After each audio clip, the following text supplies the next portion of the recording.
When the waiter asked for my order at our anniversary dinner, my husband said, "She's not eating. She didn't contribute to the bill." "I'll have water," I said to the confused waiter while my husband Paul handed back my menu to him without letting me look at it. We were at the steakhouse he'd picked for our 10th anniversary, and he'd made reservations without telling me there would be conditions attached. The waiter stood there awkward, holding his pad. "Ma'am, would you like to see the menu?" Paul answered for me. "She's fine. I'll have the ribeye medium rare with loaded potato." He ordered a $100 meal while telling me I couldn't eat. "Sir, is the lady not dining?" The waiter looked concerned. Paul smiled like this was normal. "She didn't bring any money, so she doesn't get to order. That's how restaurants work, right? You pay, you eat." He said it loud enough for nearby tables to hear. An older couple looked over shocked. "Paul, please. It's our anniversary." He laughed and showed the waiter his phone. "Look at our bank accounts. Hers has $14. Mine has $12,000. He'd separated our finances 6 months ago without discussing it. "She wants to be independent so she can independently pay for her own meals." The waiter shifted uncomfortable. "I could bring some bread for the table." Paul shook his head. "Bread is for customers. She's just sitting here." He turned to me.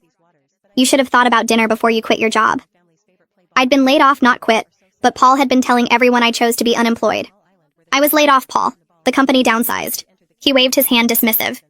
"Successful people don't get laid off. You weren't valuable enough to keep." The couple next to us was openly staring now. The woman looked horrified. Paul noticed and spoke louder. "I'm teaching her about consequences. No contribution means no consumption." He pulled out cash and fanned it on the table.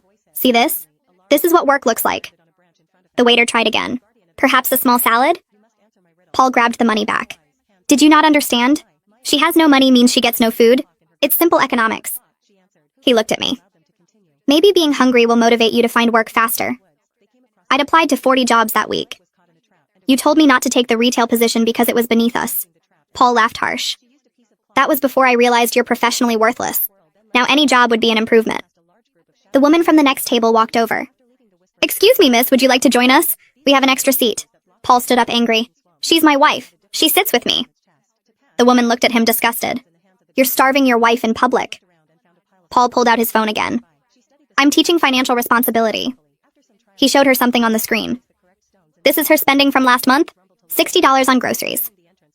The woman looked confused. "She bought food for your home?" Paul nodded. "With my money. Then she has the audacity to say she's broke." He turned back to me. "You spent my grocery money, so now you can watch me eat." The waiter left to get the manager.